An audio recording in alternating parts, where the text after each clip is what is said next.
અગત્યના સમાચાર મળી રહ્યા છે। મોરબી પુલ દુર્ઘટનાને લઈને વિગતો અત્યારે મળી રહી છે। આરોપી જયસુખ પટેલને કોર્ટે ઝટકો આપ્યો છે।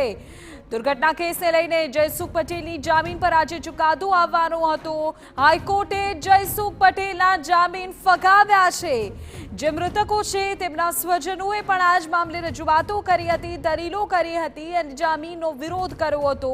ત્યારે કોર્ટે અત્યારે વિગતો મળી રહી છે તે અનુસાર જયસુખ પટેલના જામીન ફગાવ્યા છે। મોરબી બ્રિજ દુર્ઘટના કેસને લઈને જયસુખ પટેલને હાઈકોર્ટથી મળ્યો છે ઝટકો। હાઈકોર્ટે જયસુખ પટેલના જામીન ફગાવ્યા હોવાની વિગતો। જયસુખ પટેલે નિયમિત જામીન માટે અરજી કરી હતી। આ મામલે સરકારથી લઈને પીડિતોના સ્વજનો અને જયસુખ પટેલના વકીલ તમામ તરફથી દલીલો થઈ અને આ જે ચુકાદો છે તેને ગત સુનાવણી દરમિયાન અનામત રાખવામાં આવ્યો હતો। આજે વિગતો મળી રહી છે। હાઈકોર્ટે ચુકાદો આપી દીધો છે અને જયસુખ પટેલને લાગ્યો છે ઝટકો।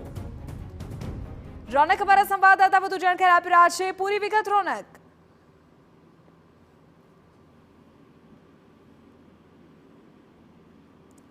રોનક, જાણકારી મળી રહી છે કે કોર્ટે જયસુખ પટેલના જામીન ફગાવ્યા છે।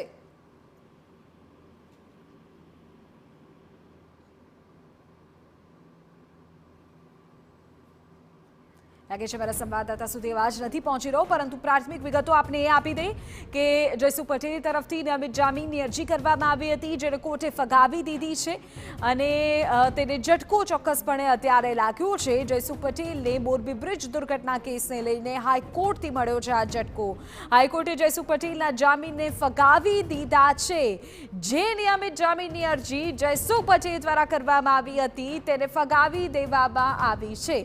અત્યારે વિગતો મળી રહી છે તે અનુસાર મોરબી બ્રિજ દુર્ઘટના કેસને લઈને આ મોટા સમાચાર છે અને જયસુખ પટેલના જામીન કોર્ટે ફગાવ્યા છે। હાઈકોર્ટે આ જામીન ફગાવ્યા હોવાની જાણકારી અગાઉ પીડિતોના સ્વજનો તરફથી પણ દલીલો કરવામાં આવી હતી।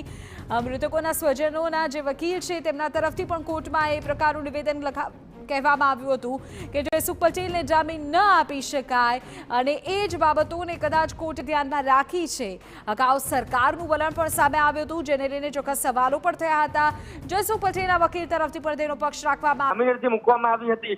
મહત્વની વાત એ છે કે બચાવ પક્ષ તરફથી અને જે પીડિત પક્ષ તરફથી તો રજૂઆતો થઈ હતી તે મહત્વની હતી, પરંતુ આમાં સરકારે પણ જયસુખ પટેલ તરફ જે સોફ્ટ કોર્નર છે તે દાખવ્યો હતો અને તે એક ઉદ્યોગપતિ છે તે માટે તેને જામીન આપવા જોઈએ તેવી પ્રકારની પણ રજૂઆત કરવામાં આવી હતી।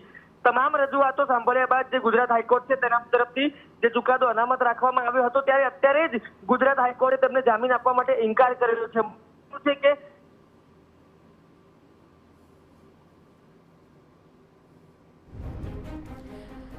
તો મોટા સમાચાર અત્યારે મળી રહ્યા છે તે અનુસાર આખરે કોર્ટે જણાવી દીધું છે કે જયસુખ પટેલને જામીન નહીં મળે। નિયમિત જામીનની અરજી જયસુખ પટેલ તરફથી કરવામાં આવી હતી। સરકારે પણ એક ઉદ્યોગપતિ હોવાથી જામીન મળવા જોઈએ એ પ્રકારનું વલણ